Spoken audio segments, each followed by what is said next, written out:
योगी जी, एक और सवाल है वक्फ अमेंडमेंट बिल को लेकर। हाँ। वो संसद में टेबल होने वाला है। हाँ। और आप आप क्या समझते हैं इसके बारे में? क्योंकि कुछ लोग मानते हैं, खासकर मैं फिर से ओवैसी साहब का ही नाम लूंगी, कि बीजेपी जो है वो इस बिल के नाम पर मस्जिदों पर कब्जा करना चाहती है।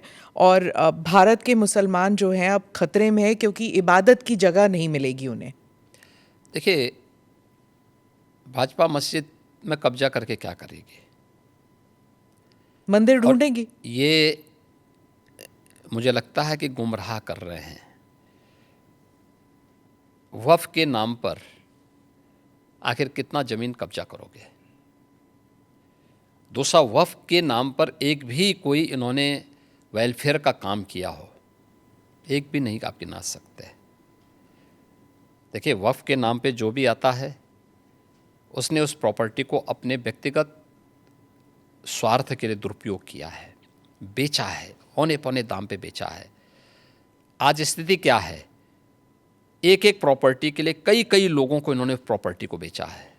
उससे विवाद हो रहे हैं, उससे तमाम प्रकार के संकट आने वाले समय में होंगे। जो बसे हैं उनके लिए भी और जिन लोगों ने पैसा दिया है उनके लिए भी, क्योंकि पूंजी उन सब की डूब जाएगी। तो ये तो इससे बड़ी बेवकूफ़ बनाने वाली कोई बात ही नहीं हो सकती है। दूसरा, इन्होंने कोई भी संपत्ति देखी, देखिए सरकारों पर यही एक दबाव बना करके ब्लैकमेलिंग ये लोग करते थे। अलग अलग समय में इन्होंने वक्फ के नाम पर तमाम प्रकार के उल जलुल फैसले लिए हैं। ख़ास तौर पर कि वक्फ जिस लैंड को कह देगी कि ये उनकी है, उनकी मान ली जाएगी। हम बहुचक हैं जी, ये कौन सा आदेश है? आपको एक पावर किसने दे दी है कि आप किसी भी प्रॉपर्टी को कब्जा कर लेंगे? आप किसी भी स्थल को कब्जा कर लेंगे, किसी भी सार्वजनिक भूमि पे कब्जा कर लेंगे?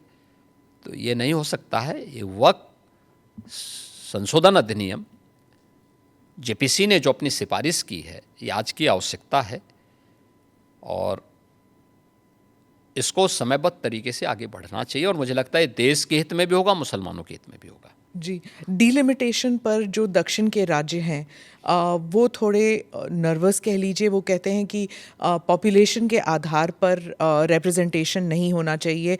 वो कह रहे हैं कि उनकी जो पहचान है वो खतरे में है। देखिए,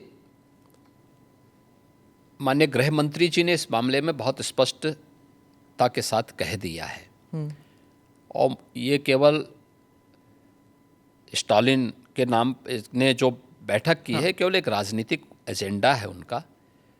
मुझे लगता है कि माननीय गृह मंत्री जी के वक्तव्य के बाद इस पर कोई भी प्रश्न नहीं खड़ा होना चाहिए। तमिलनाडु में ही हिंदी भाषा को लेकर काफ़ी विरोध हो रहा है। आप हिंदी बेल्ट के एक मुख्यमंत्री हैं, तो आप इस बारे में क्या सोचते हैं? देखिए, देश को भाषा के नाम पे या क्षेत्र के नाम पे नहीं बांटा जाना चाहिए। और हम आभारी हैं प्रधानमंत्री मोदी जी के, जिन्होंने वाराणसी में लगातार काशी तमिल संगमम की इस बार तीसरे संस्करण को भी यहाँ पे आयोजित करवाया। यानी एक तरफ काशी है और उत्तर प्रदेश है, जिसमें काशी तमिल संगमम का आयोजन हो रहा है। तमिल भारत की प्राचीनतम भाषाओं में से एक है और इसका इतिहास उतना ही पुराना है जितना संस्कृत का इतिहास है। हर भारतीय के मन में तमिल के प्रति श्रद्धा और सम्मान का भाव है, क्योंकि भारत की विरासत के बहुत सारे तत्व आज भी उसमें मौजूद हैं। तो हिंदी से नफरत क्यों? भाषा कोई तोड़ती नहीं है, वो जोड़ने का काम करती है। और त्रिभाषा सूत्र के माध्यम से तो हिंदी को राजभाषा की मान्यता देकर के हिंदी, इंग्लिश और स्थानीय भाषा, वो तमिल हो सकती है, मलयालम हो सकती है, कन्नड़ हो सकती है, तेलुगु हो सकती है, मराठी हो सकती है, बंगाली हो सकती है, असमी हो सकती है, उड़िया हो सकती है।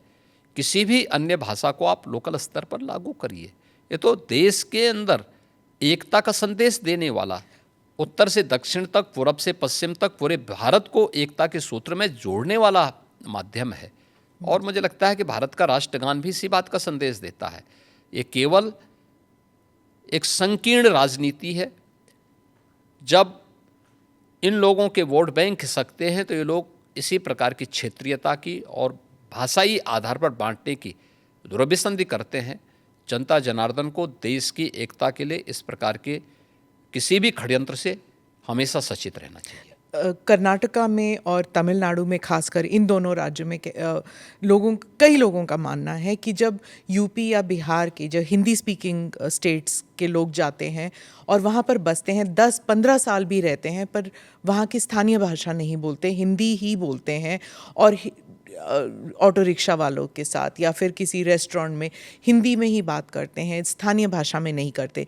लेकिन उन राज्य से जब लोग उत्तर प्रदेश आते हैं तो हिंदी बोल लेते हैं, हिंदी में ही बात करते हैं, क्योंकि कामकाज की जो भाषा है वो हिंदी है। तो क्या समस्या आ रही? मैं कहता हूँ कि हमें हर भाषा को सीखना चाहिए। हम तो यहाँ उत्तर प्रदेश के विश्वविद्यालयों में तमिल भी पढ़ा रहे हैं, तेलुगु भी पढ़ा रहे हैं, कन्नड़ भी पढ़ा रहे हैं, मलयालम भी पढ़ा रहे हैं, और यही नहीं पढ़ा रहे हैं, हम लोग विदेशी भाषाओं को भी यहाँ पढ़ा रहे हैं यहाँ के विश्वविद्यालयों में। ये तो नेशनल एजुकेशन पॉलिसी में भी ये सारे प्रावधान किए गए हैं। तो अगर हम यहाँ तमिल पढ़ा सकते हैं, तेलुगु पढ़ा सकते हैं, मलयालम और कन्नड़ पढ़ा सकते हैं, मराठी पढ़ा सकते हैं।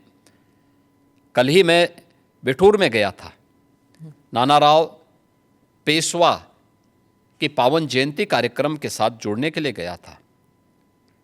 बिठूर महोत्सव के साथ हमने भारत के इस 1857 के प्रथम स्वातंत्र समर के इस महानायक के सम्मान के साथ बिठूर महोत्सव को जोड़ा था। नानाराव पेशवा के ही महल में बचपन में महारानी लक्ष्मीबाई ने तीरंदाजी भी सीखी थी, युद्ध कला सीखी थी, और वहीं से उन्होंने युद्ध के सारे गुण सीखने के बाद फिर 1857 में अंग्रेजों को परास्त किया था। अगर हम इन सभी भाषाओं को उत्तर प्रदेश के विश्वविद्यालयों में पढ़ा सकते हैं तो तमिलनाडु के विश्वविद्यालय में भी अगर हिंदी पढ़ा दी जाए, क्या बुरा है? मुझे लगता है कि हमें थोड़ा विराट स्वरूप रखना चाहिए देश के लिए। कुछ क्षण तो देश के लिए निकालो। यूपी की हर खबर देखने और उनसे अपडेट रहने के लिए हमारे चैनल श्रेष्ठ यूपी को सब्सक्राइब और लाइक करें। साथ ही बेल आइकन को दबाना ना भूलें, जिससे हमारे हर वीडियो की जानकारी आप तक पहुंचती रहे।